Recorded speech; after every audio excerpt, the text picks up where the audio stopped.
আল্লাহর স্মরণ হইলে পরে যদি আল্লাহর ভয় অন্তরে আসে, তাহলে ধরে নিতে হবে মুমিনের অনেকগুলো বৈশিষ্ট্যের মধ্যে একটা বৈশিষ্ট্য আল্লাহ পাক আমাদের মধ্যে দান করেছে। তার মানে আমরা মুমিন হওয়ার পথে আমাদের অগ্রযাত্রা চলছে। আল্লাহু আকবার। পৃথিবীর কাউকে ভয় পাওয়া দরকার নাই, একমাত্র ইমানদার ভয় পাবে কাকে? আল্লাহকে।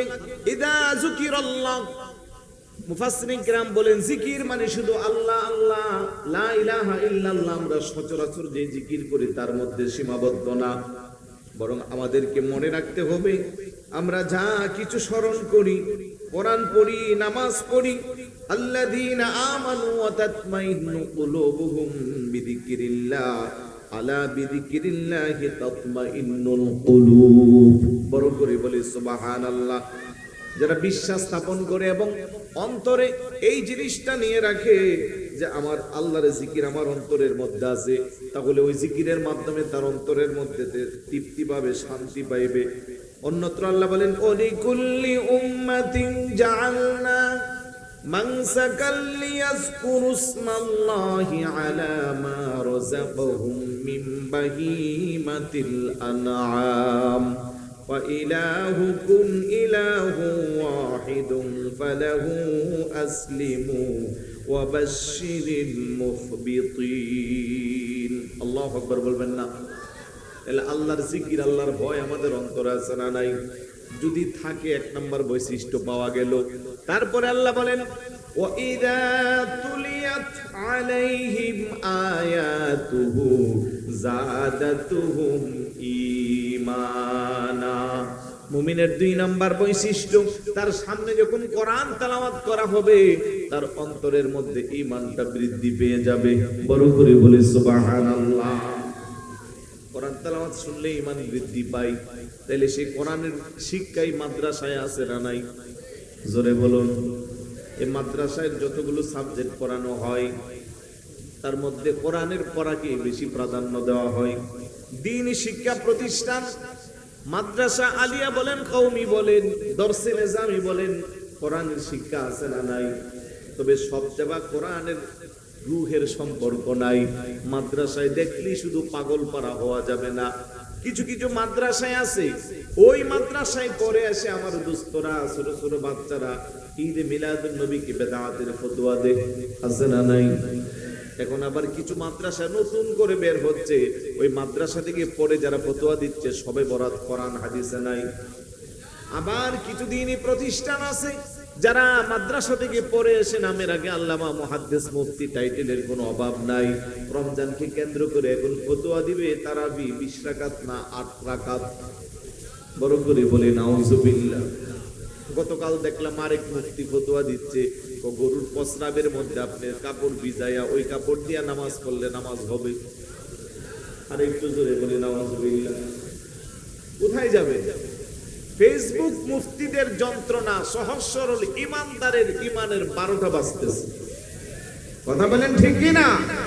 এই মাদ্রাসায় যিনারা পড়াচ্ছেন এক একজন 15-20 বছর স্টাডি করেছেন, এক একজনের চাকরির বয়স এখনো 15-20-25 বছর, এখনো কোরআন হাদিস গবেষণা করে স্টাডি করে ওনারা ফতোয়া খুঁজে পায় না, নির্দিষ্ট মুফতি যারা ওনারা ফতোয়া দেয়। আর আমাদের সমাজে এখন স্কুলে পড়ে, কলেজে পড়ে, ইউনিভার্সিটিতে পড়ে, পড়ালেখা বাদ দিলাম, রিক্সা চালা, ঠেলা গাড়ি চালা, ভ্যান গাড়ি চালা, ওরা এখন ফতোয়া দিতেছে। জোরে বলুন না নাউজুবিল্লাহ। আপনি চড়েন না, উত্তরবঙ্গে যান, রিক্সায় চড়েন, দেখবেন আপনার টুপিওয়ালা দাড়িওয়ালা দেখলে রিক্সার ড্রাইভার আপনারা জিজ্ঞেস করবো আপনি কি মুসলমান না হানাফি? নাউজুবিল্লাহ বলবেন না? আপনি কি মুসলমান না? মানে আমরা যারা হানাফি মাযহাব অনুসরণ করি ওদের দৃষ্টিতে আমরা মুসলমানই না। নাউজুবিল্লাহ তো আসতে বললে হবে? অন্তত এই ফতেপুর মাদ্রাসা থেকে নাউজুবিল্লাহর আওয়াজ এত ছোট মানি না। জোরে বলুন না নাউজুবিল্লাহ। এইভাবে যদি ঈমান বিধ্বংসী কার্যকলাপ চলতেই থাকে আমাদের নেক্সট প্রজন্ম যাবে কোথায়? আমার তো শঙ্কিত, আমি তো খুবই কষ্টে আছি। আমরা তো আচ্ছা আমাদের সময়টা পার করতে পারবো, আমাদের নেক্সট জেনারেশন যারা আকীদার ডিপলি বিষয়গুলো বুঝে না, যারা এতটা খেয়াল করে না, আর ওদের কথা কি বলবেন? এখানে বহু আব্বা আম্মা আছেন যারা এখনো ঈদে মিলাদুন নবীর পক্ষে আছেন, যারা এখনো রাসূলুল্লাহর শান আজমত নিয়ে আছেন, যারা মিলাদে কিয়াম না করলে মনে তৃপ্তি লাগে না। আপনার আদরের কলিজার টুকরা সন্তান চায়ের দোকানে বসে বসে আবার আপনার বিরুদ্ধে ফতোয়া দিচ্ছে, আব্বা ভুল করছে আমি করব নাকি? আছে না নাই ভাই? জবাব দেন, আছে না নাই? এগুলো বাস্তব অভিজ্ঞতার কথা। আমাদের সব কিছু ঠিক আছে, কারণ আহলে সুন্নাত ওয়াল জামাতের আকীদা আমরা যারা বিশ্বাস করি। আমি যদি আমার বাবাকে জিজ্ঞেস করি আপনি সুন্নিয়তের আকীদা কোথায় পেয়েছেন, উনি বলবে আমার বাবার কাছ থেকে। ওনার বাবাকে বললে উনি বলবে আমার বাবার কাছ থেকে। আমাদের উস্তাদদেরকে জিজ্ঞাসা করলে আহলে সুন্নাত ওয়াল জামাতের সঠিক এই শিক্ষা যে আমাদেরকে দিচ্ছেন কোথায় পেয়েছেন, আমাদের উস্তাদরা বলবে আমাদের উস্তাদের কাছে পেয়েছি। ওনাদেরকে জিজ্ঞাসা করলে ওনারা বলবে আমাদের উস্তাদের কাছে পেয়েছি। ওনাদেরকে জিজ্ঞাসা করলে উস্তাদের কাছে পেয়েছি। এইভাবে যেতে যেতে মাঝখানে 1450 বছর পার হয়ে যাবে। তারপরে জিজ্ঞাসা করলে বলবে নবীর সাহাবাদের কাছ থেকে শিখেছি। আর সাহাবায়ে কেরামদেরকে জিজ্ঞাসা করলে তারা বলবে সরাসরি পেয়ারা রাসূল থেকে শুনেছি। সুবহানাল্লাহ বলবেন না? তাইলে আমাদেরকে বলতেছে গো বাপ দাদা ভুল করছে। আরে আমরা 100% পিওর, তারপরে ওই প্রশ্ন এই ট্যাগ লাগায়া আমার ইমানদারদের ইমানকে 12টা বাজানোর চেষ্টা চালাচ্ছে। আর যেই ধর্মের কোনো অস্তিত্ব নাই, যারা চন্দ্রের পূজা, যারা সূর্যের পূজা, নিজের বানানো দেবদেবী মূর্তির পূজা করে, ওদেরকে আপনি চাইলেও ওদের পথ থেকে লড়াইতে পারবেন না। ওরা বলবে বাপ দাদার মুখে চুন কালি মালতে পাকবো না। ওরা জানে এটা ভ্রান্ত, তারপরেও সেই রাস্তা থেকে ফেরত আসে না। আর আমরা জানি আমরা সঠিক আছি, কিন্তু আমাদের নেক্সট প্রজন্মকে এখন দূরে সরাইয়া ফেলতেছে। এই জন্য একটু সচেতন থাকতে হবে। শুধু মাদ্রাসা আর নিজে সুন্নি হলে হবে না, পরিবার পরিজনকেও সুন্নি বানাতে হবে। আজকে এই যে এত সুন্দর আয়োজন, উপস্থিতি আরো বেশি হওয়া দরকার। কারণ মাদ্রাসার যারা ছাত্র আছে, ছাত্রদের অভিভাবক যারা, ওনাদেরকে আসা দরকার ছিল। কারণ এই প্রোগ্রাম সারা বছর হয় না, নির্দিষ্ট সময়ে বছরে একবার হয়। এই জন্য অনুরোধ করব, অনেক মিডিয়ার বাইরা আছে যারা এগুলো ক্যাপচার করছেন, আপনারা এগুলোর দিকে নজর রাখবেন। আর কি করবেন, আমাদের মিডিয়াতে একেবারেই আমাদের সীমিত, কারণ আমরা বুস্টিং করতে পারি না, ডলার ইনভেস্ট করতে পারি না। কিন্তু বদ আকীদার যারা আছে তারা তাদের আকীদার বিষয়গুলো বুস্টিং করে করে আপনার ঘরে পৌঁছিয়ে দিচ্ছে, যার কারণে সহজে আপনি এখন মুফতি সাহেব হয়ে যাচ্ছেন। এই মুমিনের 2 নম্বর বৈশিষ্ট্যের কথা বলছিলাম। ওয়াইদা তুলিয়াত আলাইহিম আয়াতুহু যাদাতুহুম ঈমানা। মুমিনের 2 নম্বর বৈশিষ্ট্য হলো তার সামনে যখন কোরআন তেলাওয়াত করা হবে, কোরআনের কথাগুলো বলা হবে, তার ঈমানটা বৃদ্ধি পেয়ে যাবে। দুঃখজনক হলেও সত্য, আজকে আমরা যারা মুসলমান, আমরা যারা ঈমানদার, আমরা দুনিয়া নিয়ে এতটা ব্যস্ত হয়ে গেছি। কোরআনের শিক্ষা দেওয়া যেমন আমাদের কাছে অনেক দূরের বিষয় হয়ে গেল, কোরআন তেলাওয়াত করা আমাদের কাছে এখন কষ্টের। কারণ মুসলমান হিসাবে প্রত্যেকের ঘরে কোরআন আছে, কিন্তু গত রমজানে যে পাস করে তার মধ্যে রাখছেন, হয়তো আগামীকাল বা পরশু একটু নাড়া দিবেন, আর তখন অন্ত 1 ইঞ্চি পরিমাণের ধুলাবালি পাওয়া যাবে।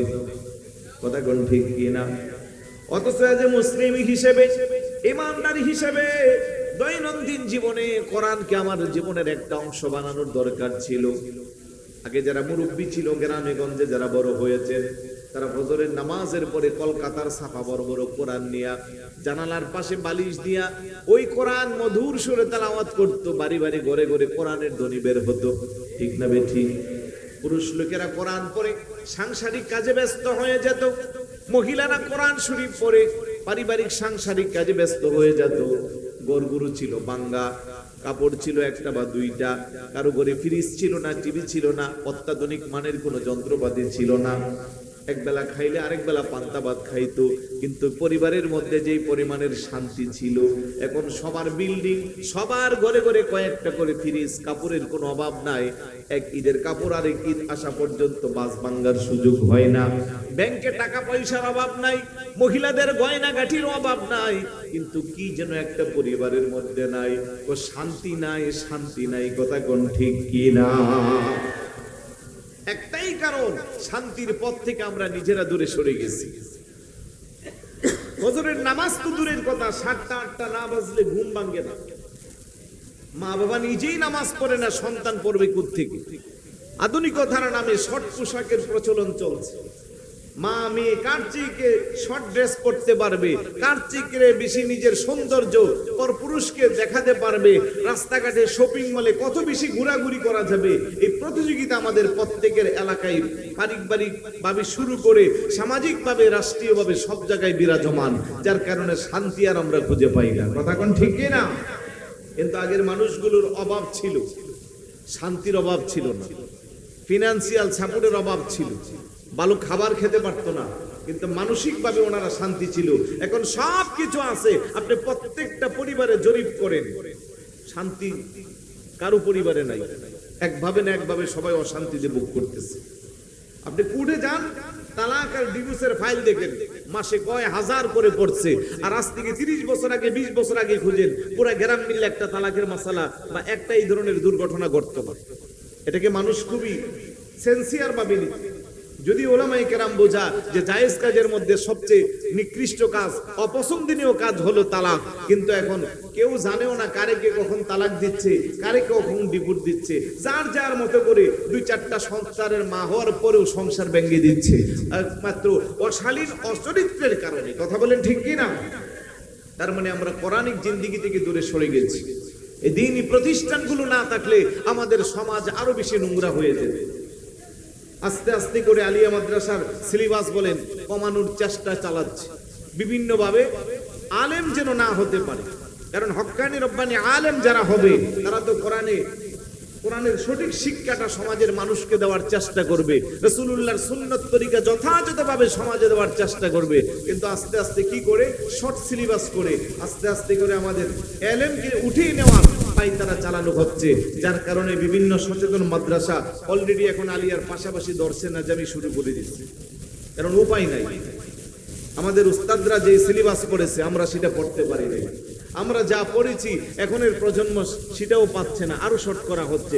আস্তে আস্তে ইসলাম নিয়ে ধর্ম নিয়ে ষড়যন্ত্রের জাল বোনা হচ্ছে। তাই আমার মাদ্রাসার ছাত্র ভাই যারা আছেন আপনাদেরকে বলবো, কারো স্বপ্ন ইউনিভার্সিটিতে যাবেন, কারো স্বপ্ন ডক্টর হবেন, ইঞ্জিনিয়ার হবেন, জজ হবেন, ব্যারিস্টার হবেন, আমলা হবেন, ডিসি হবেন, এসপি হবেন, কোনো সমস্যা নাই ভাই। আপনার কাছে আমার অনুরোধ থাকবে অন্তত ইন্টার পর্যন্ত যেহেতু এই মাদ্রাসায় আপনি পড়বেন, অন্তত আকীদার কাজ আপনি যেই সেক্টরেই যাবেন আপনি করবেন ইনশাআল্লাহ। আমাদের বহু উচ্চপদস্থ আমলা কামলা আছে বিভিন্ন সেক্টরে, যারা আকীদার ক্ষেত্রে একেবারে জিরো টলারেন্স, তাদেরকে বিভিন্নভাবে তল্লাশি করে দেখা যায়। পারিবারিক সূত্রে ওনারা সুন্নি, শিক্ষা প্রতিষ্ঠানের ক্ষেত্রে সুন্নি অথবা সুন্নিয়া মাদ্রাসায় কোথাও না কোথাও পড়েছে, যার কারণে আকীদাটা চিনেছে। এখন কেউ সে আকীদা থেকে ওনাদেরকে দূরে সরাইতে পারে না, ওনারা অবস্থার প্রেক্ষিতে ভূমিকা নিচ্ছে। আলহামদুলিল্লাহ বলবেন না? তাইলে সবাই যে একবারে মাদ্রাসায় পড়বেন, মুহাদ্দিস হবেন, মুফতি হবেন, মুফাসসির হবেন, বড় ধরনের আলেম প্রিন্সিপাল হবেন, এটা আমি বলবো না। কারণ সবাই হইলে এত মাদ্রাসা তো বাংলাদেশে নাই, এত মুহাদ্দিস কোথায় পাওয়া যাবে? কিন্তু দুঃখজনক হলেও সত্য, এখন প্রত্যেক মাদ্রাসায় মুহাদ্দিসের পোস্ট খালি, তার মানে পড়ানোর মতো যোগ্যতা সম্পন্ন আলেম নাই। তাহলে যারা এই সেক্টরে থাকবেন আপনাদের হতাশ হওয়ার কোনো কারণ নাই। আপনারা যদি ভালো করে পড়াশোনা করে ভালো আলেম হতে পারেন, আপনাদের জন্য সাজানো বাগান, সাজানো চেয়ারগুলো অপেক্ষায় আছে। আলহামদুলিল্লাহ বলবেন না? তাহলে কোরআনের শিক্ষা আমাদের বাচ্চাদেরকে দেওয়া দরকার আছে নি? আজকে দেখেন আমার কথাগুলো তো অনেক দূরে যাচ্ছে, বিভিন্ন মা বোনেরা শুনছে। আমি প্রায় সময় বলি যে দুনিয়াবি শিক্ষার জন্য আমরা যত টাকা ইনভেস্ট করি, যতটা না পেরেশান হয়, কোরআন শিক্ষার জন্য আমরা ততটা ইনভেস্ট করি না। এই নভেম্বর ডিসেম্বর আসলে সচেতন অভিভাবকদের ঘুম হারাম হয়ে যায়। শহরের নামি দামি প্রত্যেক স্কুল থেকে ফর্ম আনি, এক একটা স্কুলের ভর্তি ফ্রি 50,000 টাকা, মাসে 10,000 টাকা টিউশন ফি, তারপরে সাবজেক্ট ওয়াইজ আবার তার জন্য টিউটর লাগে, 5,000 টাকার নিচে কোনো শিক্ষক পাওয়া যায় না। এবারে যে তার পিছনে প্রতি মাসে 50,000 টাকা খরচ করে, তখন কোনো কার্পণ্য করে না। আর মাদ্রাসায় যদি পড়ানো হয়, মাদ্রাসা যদি একটু মানসম্মত মাদ্রাসা হয়, ওইখানে 2-4-5,000 টাকা দাবি করলে 100টা প্রশ্ন ওঠে। আছে না নাই? আর একটু জোরে বলুন, আছে না নাই? একই বাচ্চারে গণিতের জন্য একজন, বিজ্ঞানের জন্য একজন, এই ইংরেজির জন্য একজন টিচার দেয় কয়েকজন বাক করে, আর একই বাচ্চারে 1 ঘন্টা কোরআন শিক্ষার জন্য যখন একটা ভালো হাফেজে কোরআন, ভালো আলেম নেই, 2000 টাকা ডিমান্ড করলে 500 টাকা দিয়ে কত হুজুর পাওয়া যায়? হুজুর লাগবে না ভাই, বাস্তব না অবাস্তব? এখন 500 টাকার যে হুজুর, উনি ঠিক আছে, আমি ওনাকে ছোট করছি না, উনি মুরব্বী মানুষ, এখন বেকার বসে আছে, উনি 500 400 যা পাই পড়াইলাম, আর ওনার পড়াও গুলা আগের পড়া। এখনের যে আধুনিক মানের বাচ্চারা যে বিভিন্ন টেলিভিশনে পড়ে হিফজুল কোরআন প্রতিযোগিতায় গোটা পৃথিবীতে, বাংলাদেশ না শুধু, বিশ্বের অনেক জায়গায় আমার বাংলার সোনার ছেলেরা চ্যাম্পিয়ন হয়। কথা কোন ঠিক না? কিছুদিন আগে তুরস্কের একটা প্রতিযোগিতা হয়েছে, হিফজুল কোরআন প্রতিযোগিতা। ওইখানের যিনি প্রধান বিচারক ছিলেন একজন মহিলা, নামি দামি বিশ্বের একজন হাফেজা। উনি বাংলাদেশের ছেলে যখন প্রথম হয়েছে, উনি মন্তব্য করতেছে যে আমার বুঝে আসে না, এই বাঙালিরা যাদের ভাষা হলো বাংলা, যারা কোরআনের অর্থ বুঝে না, আরবিতে কথা বলতে পারে না, ওরা কিভাবে কোরআনকে তাদের সিনায় এইভাবে স্থান দেয়? সুবহানাল্লাহ। বাংলাদেশটা একটা কোরআনের দেশ বলা চলে, প্রত্যেকবার বিশ্ব চ্যাম্পিয়ন আমার বাংলাদেশের সোনার ছেলেরা হয় কোরআন প্রতিযোগিতায়। আলহামদুলিল্লাহ বলবেন না?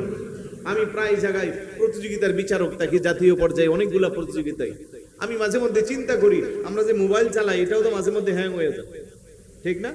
ল্যাপটপ যারা চালান আপনারা জানেন, কম্পিউটার অনেক সময় হ্যাং হয়ে যায়, আপনি স্টপ হয়ে বসে থাকতে হয়, তার 5 মিনিট পরে আসে, অনেক সময় ফাইলগুলো ড্যামেজ হয়ে যায়। কিন্তু এই ছোট ছোট বাচ্চাগুলারে আপনি জিজ্ঞাসা করতে দেরি, জবাব আসতে দেরি হয় না। সুবহানাল্লাহ।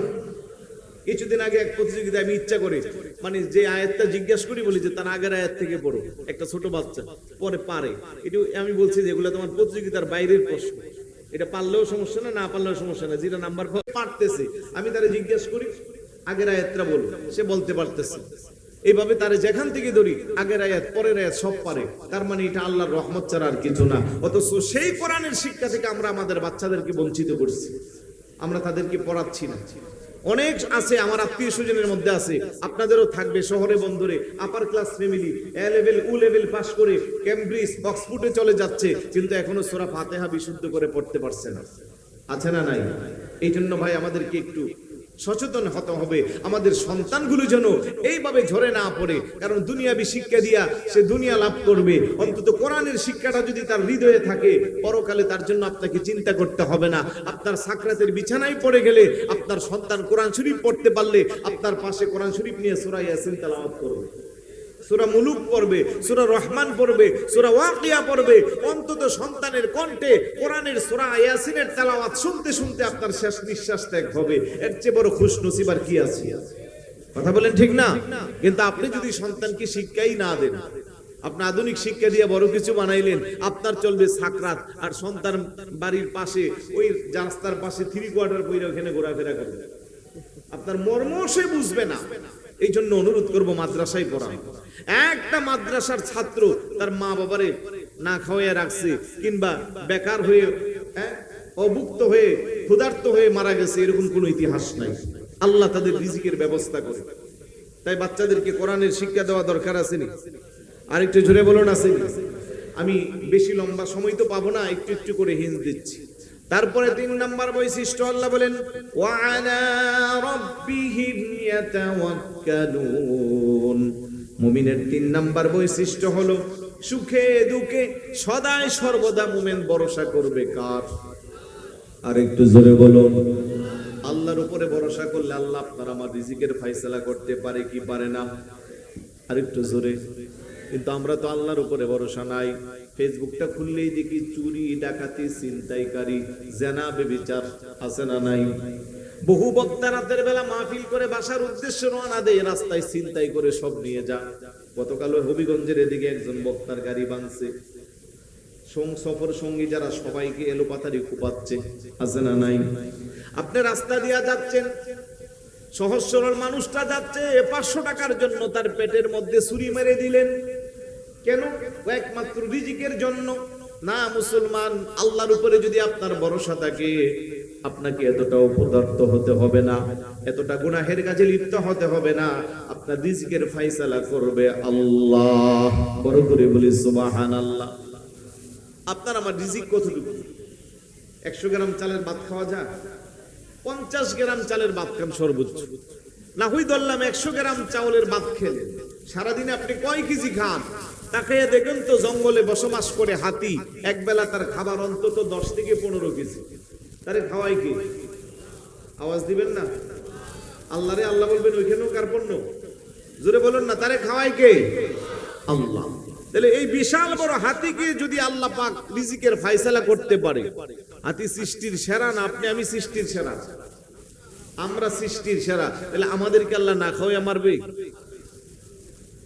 এতটুকু বিশ্বাস রাখেন না আল্লাহর প্রতি, যে আল্লাহ যদি জঙ্গলের বিশাল দেহের অধিকারী হাতিকে খাওয়াইতে পারে, সমুদ্রের গভীর নিচে তিমি মাছ বসবাস করে সেই তিমি মাছকে যদি রিজিক দিতে পারে, আকাশের উড়ন্ত দুডানাওয়ালা পাখিগুলোকে যদি আল্লাহ রিজিক দিতে পারে, জমিনের বিচরণকারী সবচেয়ে ছোট্ট প্রাণী পিপীলিকাকে যদি আল্লাহ রিজিক দিতে পারে, সেই আল্লাহ সৃষ্টির সেরা আশরাফুল মাখলুকাত আপনারে আমারে বানাইছে, আপনারে আমারে কি রিজিক দিতে পারে না?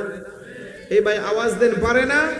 তাহলে একটু বেঁচে থাকার জন্য রিজিকের প্রয়োজন, আর সেই রিজিকের জন্য কেন এত অপচয়, কেন এত অন্যায়, জুলুম, নির্যাতন, নিপীড়ন, মারামারি, কাটাকাটি, খুন খারাপি, রাহাজারি, এগুলো আমাদের নিত্যদিনের সঙ্গী হয়ে গেল। তার মানে আল্লাহর উপর যেমন করে আমাদের ভরসা করা দরকার, আমরা সেইভাবে আল্লাহর উপরে ভরসা করি না। কথা কোন ঠিক না? আজকের মাহফিল থেকে সিদ্ধান্ত নেন যে তাওয়াক্কালতু আলাল্লাহ, একমাত্র ভরসা কার? আল্লাহ তো বলে, ওমাই ইয়াতাওয়াক্কাল আলাল্লাহ ফাহুয়া হাসবুহ ইন্নাল্লাহা বালিগু আমরি কদ জাআলাল্লাহু লিকুল্লি শাইইন কদরা। বান্দা, তুই যদি আমার উপরে ভরসা করার মতো ভরসা করিস, আমি তোর জন্য যথেষ্ট। সুবহানাল্লাহ বলবেন না? কিন্তু আমরা সেটা করতে পারি না, যার কারণে আমাদের অভাব মোচন হয় না, দুঃখ কষ্ট জ্বালাতন আমরা আমাদের কাছ থেকে দূরে সরে না। মুসা আলাইহিস সালাতু ওয়াস সালামের সময় মুসা নবী যখন পাহাড়ের মাঝখান দিয়া যাচ্ছে, আল্লাহর পয়গাম্বর যারা, তারা বিভিন্ন প্রাণীদের কথা বোঝে, ভাষা বোঝে। আল্লাহর পয়গাম্বর মুসা আলাইহিস সালাতু ওয়াস সালাম দেখতেছে একটা বয়স্ক অজগর সাপ, যার চোখের জ্যোতি নাই। সাপটা আল্লাহকে বলতেছে, আল্লাহ, আমার বড্ড খিদা লেগেছে, তুমি আমাদেরকে খাবারের, তুমি আমার জন্য খাবার দাও। পয়গাম্বর মুসা আলাইহিস সালাতু ওয়াস সালাম কানে যখন এই আওয়াজ গেল, উনি চিন্তায় পড়ে গেল। পাহাড়ের মাঝখানে, জঙ্গলের মাঝখানে কোনো মানুষ নাই, জনমানবহীন নির্জন কক্ষে একটা প্রাণী আল্লাহর কাছে খাবার চাচ্ছে। উনি আবার উপরের দিকে তাকায়, দেখে উপরে শূন্য, কোনো কিছু নাই। এবার চিন্তা করলো, কি করে আমার আল্লাহ অন্ধ অজগর সাপটাকে রাত রিজিকের ব্যবস্থা করে আমি না দেখে এই জায়গা থেকে যাব না। সুবহানাল্লাহ। কিছুক্ষণ পরে সাপটা আবার বলে, আল্লাহ, বড্ড খিদা লেগেছে, আর সহ্য করতে পারলাম না, তাড়াতাড়ি খাবার দাও। মুসা নবী আবার তার কথা শুনে তার দিকে তাকায়। এবার তাকে দেখতেছে উপরের দিকে একটা কাক, তার পায়ের মধ্যে একটা বিশাল বড় গোস্তের টুকরা নিয়েতে হাঁটাহাঁটি করতেছে, ঘুরতেছে, কিন্তু কোথাও বসার কোনো জায়গা পাচ্ছে না। অনেক পরে বিশাল বড় একটা উঁচু গাছের ডালের মধ্যে বসলো। এক পা থেকে আরেক পার দিকে সে যখন গোস্তটারে টান দিয়া নিচ্ছে আর ঠোঁট দিয়া খাবে প্রস্তুতি নিচ্ছে, হঠাৎ করে তার পা থেকে গোস্তের টুকরাটা পড়ে গেল। মুসা আলাইহিস সালাতু ওয়াস সালামকে আমি তাকিয়ে দেখলাম, গোস্তের টুকরাটা পড়তে পড়তে বরাবর ঠিক নিচে এসে অজগর সাপের মুখে পড়েছে। সুবহানাল্লাহ। সাপটা এবার খাওয়ার পরে শুকরিয়া আদায় করে আলহামদুলিল্লাহ। ও মুসলমান, আমরা তো ঈমানদার। মুমিনের বৈশিষ্ট্য যদি 5টা থাকে, সামনে আল্লাহ রিজিকের কথা ঘোষণা দিচ্ছে, তো সেই আল্লাহর উপরে আমাদের ভরসা নাই। আমরা মারামারি, কাটাকাটি, খুন খারামি, রাহাজারির মধ্যে ব্যস্ত হয়ে গেলাম। আল্লাহর উপরে যদি ভরসার মতো ভরসা করতে পারতাম, ওই জঙ্গলের মাঝখানে অজগর সাপকে যেমন করে আমার আল্লাহ তার রিজিকের ব্যবস্থা করে, সৃষ্টির সেরা হিসেবে, মানব জাতি হিসেবে আল্লাহ আমাদেরকেও রিজিকের ব্যবস্থা করত। কথা কোন ঠিক কিনা? ভরসা রাখতে হবে কার? বুজুর্গ ব্যক্তি যারা অনেকে আছে, স্ত্রী, সন্তান, টাকা পয়সা, দ্বন্দ্ব সব দূরে ছেড়ে পাহাড়ের মাঝখানে দেখবেন বসে আছে, জঙ্গলের মাঝখানে বসে আছে। ওই জায়গা আমার আল্লাহ থেকে রিজিক একেবারে টাইম টু টাইম পৌঁছিয়ে দিচ্ছে। আল্লাহু আকবার বলবেন না? 18,000 মাখলুকাতের একটা সৃষ্টিকেও আল্লাহ না খাইয়া মারে না। শুধু আমরা বেশি খাইয়া মরি, না খাওয়াই আল্লাহ মারে না, বেশি খাওয়ার জন্য মরি আমরা। কথা বলেন ঠিক কি না? তাহলে এই জিনিসটা মাথায় রাখবে, ভরসা কার? আল্লাহ।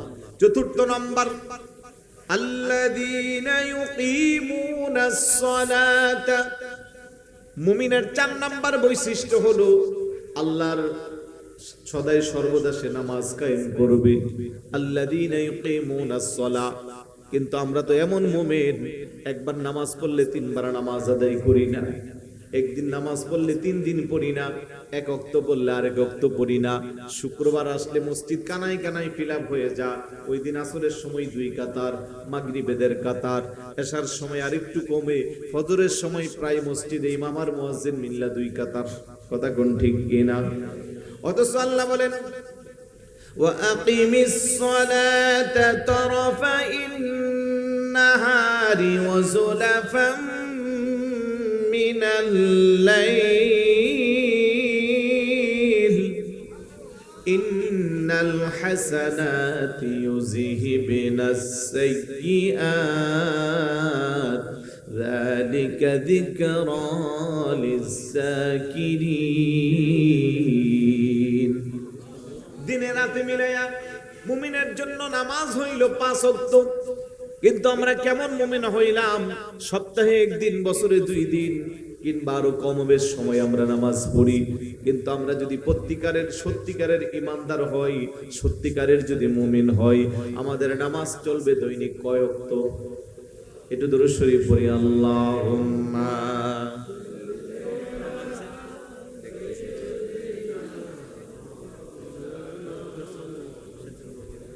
ওয়া আলা আলি মাওলানা। আরো জোরে পড়ি আল্লাহুম্মা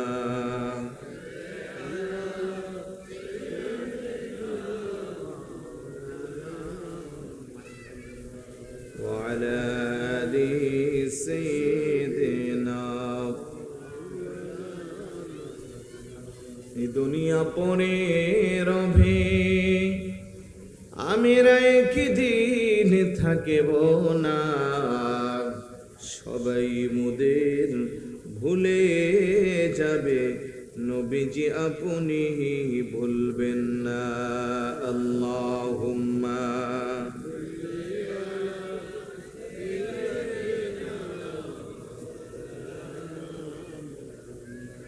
ওয়া আলা আলি সাইয়্যিদিনা। রহমাতাল লিল আলামিন নবীজি রহমতের খজিনা। যার কদমের ধুলি লেগে ইয়াসরিবে হইল মদিনা। আল্লাহুম্মা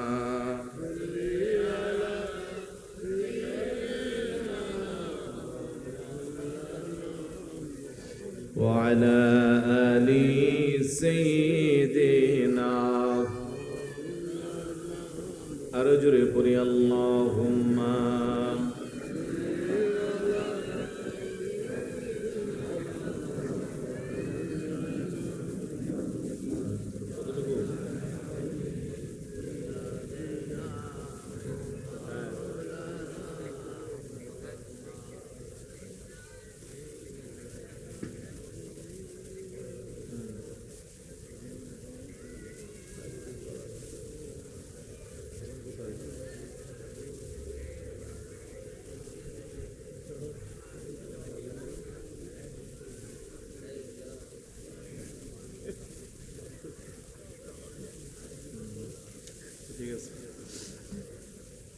আরো জোরে পড়ি আল্লাহুম্মা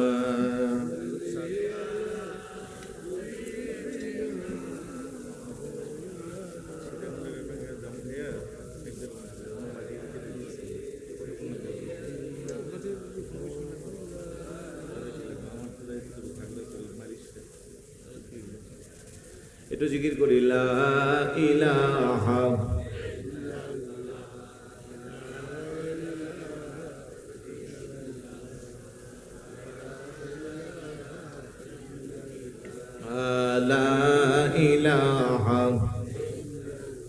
তুমি কাউকে বানাইলা সফিউল্লাহ, কাউকে বানাইলা খলিলুল্লাহ, কাউকে বানাইলা হাবিবুল্লাহ, কাউকে বানাইলা ওলি আল্লাহ, লা ইলাহা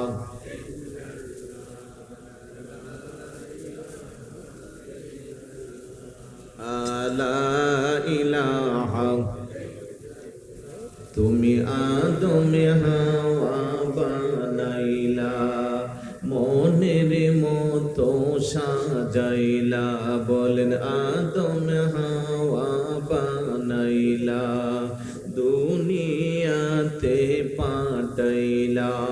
300 বছর কাদারে পরে, 300 বছর কাদারে পরে, দোয়া কবুল আমার নূর নবীজি রসিলা, লা ইলাহা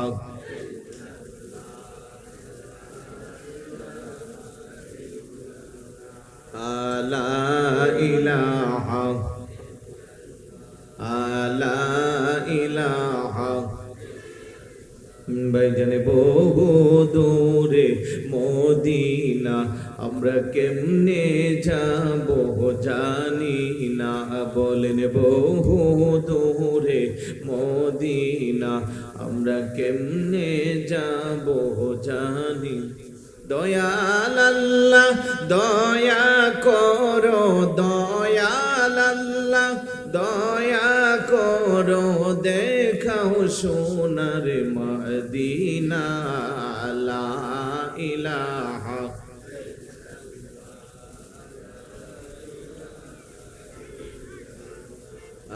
লা ইলাহা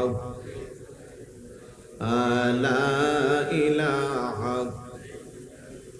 ভাইজান কত সুন্দর মদিনা, যার নাই কোনো তুলনা। সুবহানাল্লাহ বলবেন না? মদিনার সাথে কারো তুলনা আছে? আওয়াজ দেন। 4 মাযহাবের ইমামের একমত, আন্না রাউজাতান নবী সাল্লাল্লাহু আলাইহি ওয়াসাল্লাম খায়রুম মিনাল কাবাতিল মুশাররাফা ওয়া আফদালু মিনাল আরশিল মুআল্লাহ। চিৎকার করে বলি সুবহানাল্লাহ। মদিনা শরীফে যে রাসূলুল্লাহর রওজা মুবারক আছে, ওই রওজা মুবারকের মর্যাদা শুধু খানায়ে কাবা নয়, আরশ আজিমের চেয়ে আরো বেশি দামি। সুবহানাল্লাহ। ওই মদিনা যাইতে মন চাই কার কার? সবার। একটু ভালো করে হাত নাড়া দেন আমার সাথে সবাই বলেন, ভালোবাসার জায়গা মদিনা, ভালো লাগার জায়গা মদিনা, বলেন ভালোবাসার ভালো লাগার। অনেকের কাছে যদি ভালো লাগার জায়গা না হয় আপনারা চুপ থাকেন, আর যদি ভালোবাসার জায়গা মদিনা হয় তাইলে কি জবান বন্ধ রাখার কোনো সুযোগ আছে? অনেকের লাগতে পারে যে এর দিকে হল 24 আছে ভালোবাসার জায়গা, কক্সবাজার সমুদ্র বিচ আছে, পতেঙ্গা বিচ আছে, কিন্তু আমি যতটুকু জানি আজকে আমরা যারা ভ্যান্ডেলের ভিতরে আসি আমাদের ভালোবাসার জায়গা একটাই, সেটা হলো মদিনা। কথা বলেন ঠিক কি না? জবান খুলে বলি, ভালোবাসার জায়গা মদিনা, ভালো লাগার। বলেন ভালোবাসার জায়গা মদিনা, ভালো লাগার। এত সুন্দর জায়গা কোথাও দেখি না, এত সুন্দর জায়গা কোথাও দেখি না, সাজিয়েছেন দয়াল রাব্বানা ভালোবাসার। বলেন ভালো লাগার। মদিনা শরীফে নূরের খজিনা, মদিনা শরীফে নূরের খজিনা, আশিক ছাড়া অন্য বুঝে না ভালোবাসার। বলেন ভালো লাগার। একদিন কবরে যাব কেউ তো যাবে না, একদিন কবরে যাব কেউ তো যাবে না, যাবে আমার শাহে মদিনা ভালোবাসার। বলেন ভালোবাসার জায়গা মদিনা, ভালো লাগার। আমাদের সকলের অনেক বেশি গুনাহ, আমাদের সকলের অনেক বেশি গুনাহ, তাই হাবিবের কদমে ছাড়ব না ভালোবাসার। বলেন ভালোবাসার জায়গা মদিনা, ভালো লাগা। এত সুন্দর জায়গা কোথাও দেখি না, এত সুন্দর জায়গা কোথাও দেখি না, সাজিয়েছেন দয়াল রাব্বানা ভালোবাসার। বলেন ভালোবাসার জায়গা মদিনা, ভালো লাগার জায়গা মদিনা। জোরে বলি না মারহাবা। ওই মদিনা যেন আল্লাহ সবার জীবনে একবার হলো জিয়ারত নসিব করে। হজ্জে বাইতুল্লাহ জিয়ারতে মদিনা যেন নসিব করে, বলুন আমিন। যারা দেখছি যেন বারবার দেখতে পাই। আমি বলছিলাম আল্লাযীনা ইউকিমুনাস সালাহ, মুমিনের 4 নম্বর বৈশিষ্ট্য সে নামাজ কায়েম করবে। কোরআনুল কারীমে আল্লাহ ও আকিমুস সালাহ এরকম করে করে আমরা সবাই জানি কমন ভাবে যে 82 জায়গায় নামাজের কথা বলা হয়েছে। কথা কোন ঠিক না? কিন্তু আমাদের ফকিহে মিল্লাত, আমাদের জামিয়া আহমদিয়া সুন্নি আলিয়ার স্বনামধন্য ফকি হুজুর আল্লামা মুফতি আব্দুল ওয়াজিদ মাদ্দাজিল্লুহুল আলী আমাদের ক্লাসে বলছিল যে প্রত্যক্ষভাবে যদিও মাত্র 82 বারের কথা, কিন্তু পরোক্ষভাবে কোরআনে প্রায় 600 বারের বেশি নামাজের কথা বলা আছে। আর একটু জোরে বলুন না সুবহানাল্লাহ। কারণ নামাজ এমন একটা ইবাদত, ওই ইবাদতের মাধ্যমে বান্দা চাইলে আল্লাহর বন্ধু হইতে পারে। আমরা সবাই আল্লাহর বান্দা, আমরা সবাই কি? কিন্তু সবাই আল্লাহর বান্দা। কিছু কিছু আমাদের মাঝে আছে যারা আল্লাহর বন্ধু হয়ে গেছে। ওরা কি নামাজ পড়িরা না নামাজ ছাইরা? নামাজ পড়ে। ওরা শুধু ফজর জোহর আসর মাগরিব এশা পড়েন নাই, ওরা তাহাজ্জুদ ইশরাক আওয়াবিনও ছাড়ছেন না। আল্লাহু আকবার বলবেন না? কারণ বান্দার একটা সিজদার মর্যাদা আল্লাহর কাছে অনেক বেশি। সিজদাতুন ওয়াহিদাতুন খায়রুম মিনাদ দুনিয়া ওয়া মা ফিহা। ইমানদার বান্দা যখন মহব্বত নিয়ে আল্লাহর কুদরতি কদমে সিজদায় অবনীত চিত্তে 8টা অঙ্গ প্রত্যঙ্গ জমিনে ঠেকায়া যখন জবান দিয়া তেলাওয়াত করে সুবহান রাব্বিয়াল আ'লা, তখন আল্লাহ আরশ আজিমের মহান সিংহাসনে এতটা খুশি হয়ে যায়। তাই বলা হয় একটা সিজদার মূল্য এত বেশি, আসমান আর জমিনের মাঝামাঝি যা কিছু আছে সব যদি এক পাল্লায় রাখা হয়, আর মুমিনের একটা সিজদাকে এক পাল্লায় দিলে এটার ওজন বেশি হয়। অথচ আমরা ওই ইবাদতের সময় পাচ্ছি না। ব্যবসা নিয়ে ব্যস্ত, চাকরি নিয়ে ব্যস্ত, স্ত্রী সন্তানকে সময় দিতে ব্যস্ত, বন্ধুর সাথে আড্ডা দিতে ব্যস্ত। বহু ভাই আছে এক বসাতে আসর মাগরিব এশা 3 ওয়াক্ত নামাজ কাজা করে ফেলে। আছে না নাই? আর একটু জোরে বলুন আছে না নাই? তাই অনুরোধ করবো ভাই, আমরা যেন নামাজটা ঠিকভাবে আদায় করি। এই যে রমজান আসতেছে আর একেবারেই সময় হাতে নাই। অন্তত এতদিন যারা ঢিলাঢালা করছেন রমজানের শুরুতে নিয়ত করে যে আজ থেকে আমি সুস্থ সবল যতদিন থাকবো, আল্লাহ পাক যতদিন পৃথিবীতে বাঁচিয়ে রাখবে, আমি ইচ্ছা করে নামাজ কাজা করব না, এই নিয়তটা করে যদি নামাজটা শুরু করেন, আপনার ইবাদতের মধ্যে আল্লাহ পাক বরকত দান করবেন, আপনার প্রতি আল্লাহর রহমত নাজিল হবে। পড়বেন তো সবাই নামাজ? এটা আওয়াজ দেন না। শুধু কি নিজে পড়বেন না পরিবার পরিজনকে নিয়ে? সবাইকে নিয়ে পড়তে হবে। নামাজ কায়েমের কথা বলা হয়েছে। রাসূলুল্লাহ বলেন মুরু আওলাদাকুম বিসসালাত ওয়া হুম আবনাউ 7 সিনিন ওয়াদরিবুহুম আলাইহা ওয়া হুম আবনা 10 ওয়া ফাররিকু বাইনাহুম ফিল মাদাজি'। উম্মত, তোমার সন্তানের যখন 7 বছর বয়স হবে তারে নামাজের জন্য আদেশ দাও। 10 বছর বয়স হইলে তারে নামাজের জন্য বেদ দিয়ে পিটাও, আর তার বিছানাটাকে পৃথক করে দাও। কিন্তু দুঃখজনক হলেও সত্য, 7 বছরের বাচ্চারে আমরা নামাজ শিখাই না, 10 বছরের বাচ্চারে নামাজ না পড়ার জন্য বেদ দিয়ে আঘাত করি না। খুব কম মা বাবা আছে যারা 10 বছরের বাচ্চা নামাজ পড়ে না, এই জন্য তার খাবার দাবার বন্ধ, এই জন্য তাকে আপনি শাসন করছেন। এরকম আব্বা আম্মা 2-4টা আছে কিনা সন্দেহ আছে, ঠিক না? কেমনে থাকবেন? কারণ 10 বছরের বাচ্চা মোটামুটি যথেষ্ট ম্যাচিউর। আপনি তারে পিঠাইবেন, সে বলবে বাবা কেন মারছো? আপনি বলবেন তুই নামাজ পড়িস না। সে মুস্কি হাসি দিয়ে বলবে আব্বু আম্মু তোমরা দুইজনই তো ফজরের নামাজের সময় ঘুমাইয়া থাকো, আমাকে কেন মারতেছো? ঠিক না? তাহলে বাবা মা যারা আছে আগে আমাদেরকে নামাজি হতে হবে। বাবা মা যদি নামাজি হয়ে যায় অটোমেটিক সন্তানগুলো নামাজি হবে। দেখবেন যেই মা পর্দানিসীন হয় ওই মার কন্যা মেয়েটাও পর্দানিসীন হয়। যেই মা বেশি নামাজি হয় ওই মার পেটের সন্তান তত বেশি দামি হয়। যেই বাবা হালাল উপার্জন করে হালাল খায় 5 ওয়াক্ত নামাজ আদায় করে ওই বাবার সন্তানকে আল্লাহ বড় সম্মানী সন্তান বানায়, বুজুর্গ সন্তান বানায়, হক্কানি রব্বানি হাফেজ কোরআন আলেমে রব্বানি হয়। কথা কোন ঠিক না? তাহলে আমরা একটু সচেতন হলে আমাদের নেক্সট প্রজন্ম বড় দামি হবে। আমরা নামাজি হলে সন্তানগুলো নামাজি হবে।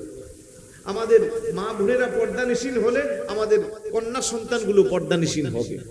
নামাজ পড়া যেমন ফরজ, রোজা রাখা যেমন ফরজ, মা বোনদের পর্দা করাও ফরজ।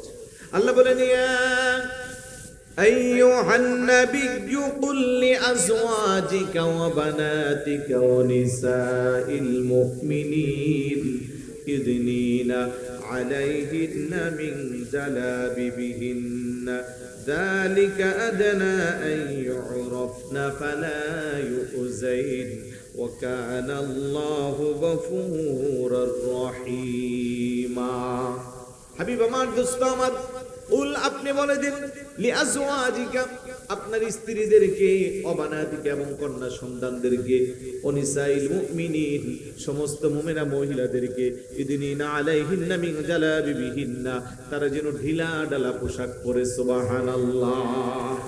আরেকটু দরুদ শরীফ পড়ি আল্লাহুম্মা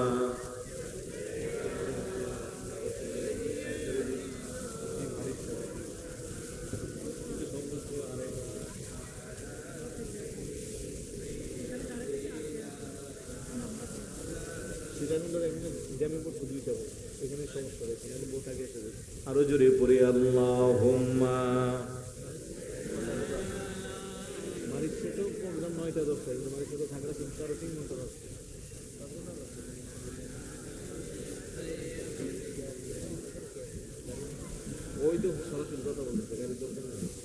আরো জোরে পড়ি আল্লাহুম্মা।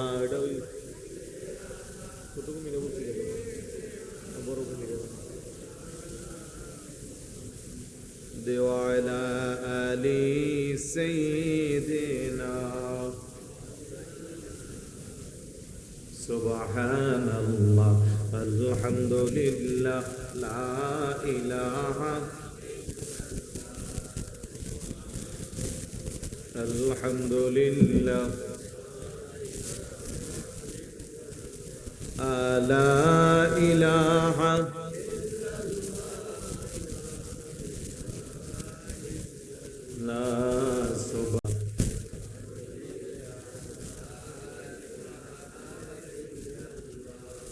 لا إله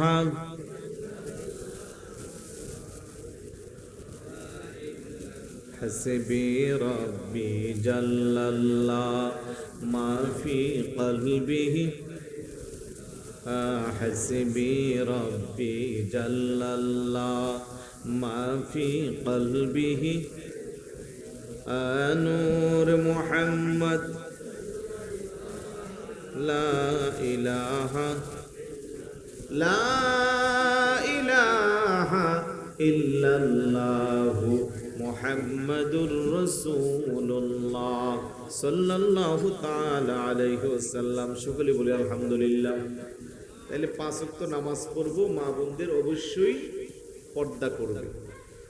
আমরা যারা আছি আমরা দায়িত্বশীল। আমরা কেউ সন্তানের ভূমিকা পালন করব, কেউ ভাইয়ের ভূমিকা পালন করব, কেউ স্বামীর ভূমিকা পালন করব। তাহলে আমাদের সমাজের মা বোনরা পর্দানিসীন হয়ে যাবে ইনশাআল্লাহ।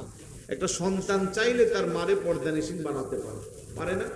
তার মা যদি বুরখা হিজাব ছাড়া চলে, সন্তানরা যদি বলে মা আমার বন্ধুর মা দেখছি কত সুন্দর হিজাব পরে, হ্যাঁ, তারপরে আপনার বুরখা পরে নেকাব পরে, আপনি এরকম খোলামেলা থাকেন, এটা দেখতে ভালো লাগে না, আপনি আমার বন্ধুর মার মতো পোশাক পরেন, একদিন 2 দিন 3 দিন মা লজ্জাই বোরখা পরা শুরু করবে। কথা বলেন ঠিক না? আমরা যারা ভাই আছি আমাদের উপযুক্ত বোনদেরকে বোঝাবো যে নারীর সৌন্দর্য আব্রুর ভিতরে, নারীর ইজ্জত বোরখার ভিতরে, পর্দার ভিতরে, হিজাবের ভিতরে। তুই কেন উন্মুক্ত হইয়া চলিস? এরকম বুঝাইলে সে বুঝবে। স্বামী যারা আছি স্ত্রীদেরকে বোঝাবো, বাবা যারা আছি সন্তানদেরকে বোঝাবো, ইনশাআল্লাহ আমাদের সমাজ আলোকিত হয়ে যাবে। পঞ্চম নম্বরে আল্লাহ বলেন ওয়ামিম্মা রাযাকনাহুম ইউনফিকুন। মুমিনের 5 নাম্বার বৈশিষ্ট্য, আল্লাহর দেওয়া সম্পদ থেকে মুমিন আল্লাহর পথে ব্যয় করবে। আল্লাহ যে আমাদেরকে ধন সম্পদ, টাকা পয়সা, যশ খ্যাতি যা কিছু দিয়েছে, এগুলোর মালিককে। আর একটু জোরে আমরা বলি আমার 5টা বিল্ডিং আছে, আমার 2টা বিল্ডিং আছে, আমি 100 কোটি টাকার মালিক। আমি বলবো এই যে আমি শব্দ সংযুক্ত, তার চেয়ে বোকা শব্দ আর একটাও হতে পারে না। আমার বলতে কিছু নাই, সবকিছুর মালিক হইল আমার আল্লাহ। আমারে আপনারে কিছুদিনের জন্য হয়তো পাহারাদার বানাইছে, কথা কোন ঠিক কি না? কারণ আপনি যদি মালিক হইতেন, আমি যদি মালিক হইতাম, কবরে যাওয়ার সময় সঙ্গে কিছু টাকা পয়সা নেওয়া যাইতো, ব্যাংক ব্যালেন্স নেওয়া যাইতো, কিন্তু না। ওই কবরে যখন যাইবেন, মার গর্ভ থেকে যেভাবে এসেছিলাম একটা সুতো সাথে আসে নাই, যাওয়ার সময় একটা সুতা নেওয়া যাবে না। শুধু ইজ্জত আবরুতের হেফাজতের জন্য মহিলা হইলে পরে 5টা আর পুরুষ হইলে পরে 3টা কাপড়, যেগুলোকে বলা হয় মার্কিন কাপড়, কাপনের কাপড়, বাজারের সবচেয়ে কম দামি কাপড়, কথা কোন ঠিক কি না? ওই কবরে যাওয়ার সময় বন্ধু যায় না, স্ত্রী সন্তান কেউ যায় না, টাকা পয়সাও সঙ্গে নেওয়া যায় না। কিসের তো বাহাদুরি, কেন বলবো যে আমার তার মানে আমার বলতে কিছু নাই, যা কিছু আছে সবকিছু আমার আল্লাহর। আল্লাহ একমাত্র আপনাকে আমাকে দিয়া পরীক্ষা করে যে আমার বান্দা এই সম্পদ পাওয়ার পরে আমারে ভুলে যায় কি আমারে স্মরণ রাখে। কারণ ইব্রাহিম খলিলুল্লাহ আলাইহিস সালাতু ওয়াস সালাম যার জীবনে 34টা বড় বড় পরীক্ষা দিয়েছে, কোন পরীক্ষার মধ্যে উনি হারেন নাই। কেমন পরীক্ষা দিয়েছে, নিজে সন্তানের গলার মধ্যে ছুরি লাগাইছে, তাও পরীক্ষা মিস করেন নাই। আগুনের স্ফলঙ্গের ভিতরে ছিল, তাও উনি আল্লাহর একবার বলেন নাই যে আল্লাহ আগুন থেকে বাঁচাও। শুধু বলছে আল্লাহ তোমার খলিল যেন তোমার ডাকতে পারে সেই ব্যবস্থা করে দিও। সুবহানাল্লাহ। এইভাবে জীবনে এতগুলো পরীক্ষা করলো। একদিন রাস্তার পাশে, ওনার হুজরার পাশে কে যেন বসে বসে আল্লাহর গুণান্বিত শব্দগুলো চয়ন করতেছে। ইব্রাহিম নবীর একটা বৈশিষ্ট্য ছিল, উনি কোনোদিন মেহমান ছাড়া খাইতেন না, মেহমান নেওয়াজি করতেন। সুবহানাল্লাহ। এটা ইব্রাহিম নবীর একটা স্পেশাল সুন্নত, একবেলা খাবার উনি মেহমান ছাড়া খাইতেন না। এত সম্পদ আল্লাহ দিয়েছিলেন, যার বকরির পাল ছিল প্রায় 6000-এর মতো। সুবহানাল্লাহ। ধন সম্পদের কোনো অভাব নাই। ফেরেশতারা আল্লাহর সাথে বলতো আল্লাহ তোমার খলিলরে তুমি এত পরিমাণের সম্পদ দিলা, এত বেশি সম্পদ পাইলে মানুষ তো এমনি আল্লাহওয়ালা হয়।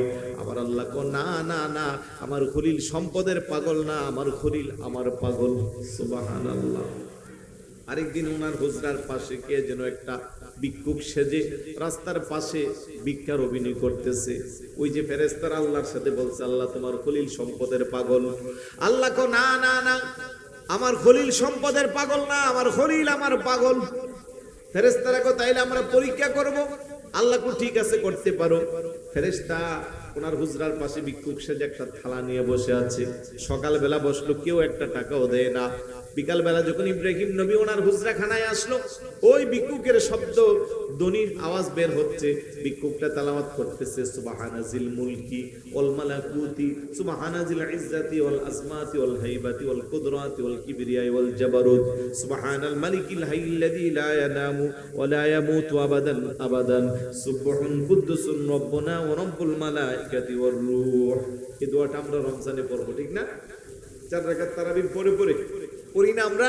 এটার বাংলা অর্থটা দেখে নিয়ে, প্রত্যেকটা শব্দ আমার আল্লাহর আকাশ চুম্বি শানের বর্ণনা। সুবহানাল্লাহ বলবেন না? এই শব্দ যখন ভিক্ষুকের কাছ থেকে ইব্রাহিম খলিলুল্লাহ আলাইহিস সালাতু ওয়াস সালামের কানে আসলো, হুজরা খানা থেকে পাগল পারা হয়ে দৌড় দিয়ে বের হয়ে গেল।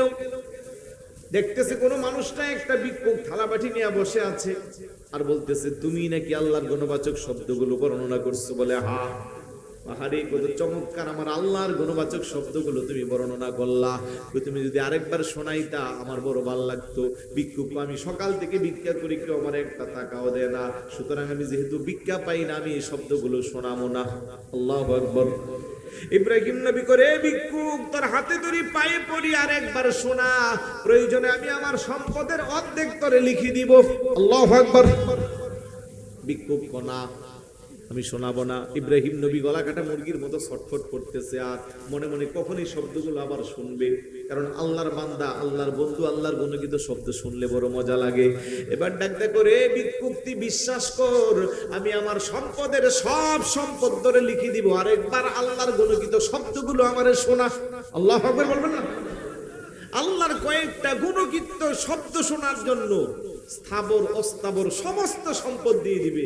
ভিক্ষুক আহারে, আল্লাহ তো ঠিকই বলছিল যে আমার খলিল সম্পদের পাগল না, আমার খলিল আমার পাগল। সুবহানাল্লাহ বলবেন না? এখন ভিক্ষুক ঠিক আছে, আপনি ওইদিকে মুখ করেন, তারপরে আমি শোনাচ্ছি। আমি বললাম আপনি এদিকে তাকায়েন। এখন ইব্রাহিম নবী ওইদিকে মুখ ফিরাইলো, একটু পরে তাকায় দেখতেছে আর ভিক্ষুক নাই। তখন উনি বুঝতে পারলো এটা দুনিয়ার ভিক্ষুক না, এটা আল্লাহর পাঠানো ফেরেশতা। বড় করে বলি সুবহানাল্লাহ। ফেরেশতা যে আল্লাহর কাছে, আল্লাহ সরি সারান্ডার, আপনি ঠিকই বলছেন, আপনার খলিল দুনিয়ার সম্পদের পাগল না, আপনার খলিল আল্লাহর পাগল, আপনার পাগল। সুবহানাল্লাহ। তাহলে ওয়ামিম্মা রাযাকনাহুম ইউনফিকুন, মুমিন যারা, তারা তাদের দেওয়া আল্লাহর দেওয়া সম্পদ থেকে তারা আল্লাহর পথে ব্যয় করে।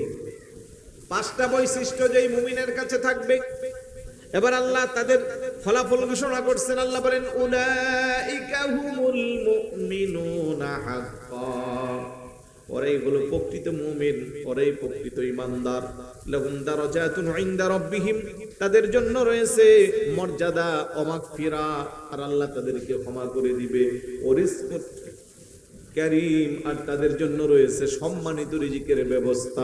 সুবহানাল্লাহ।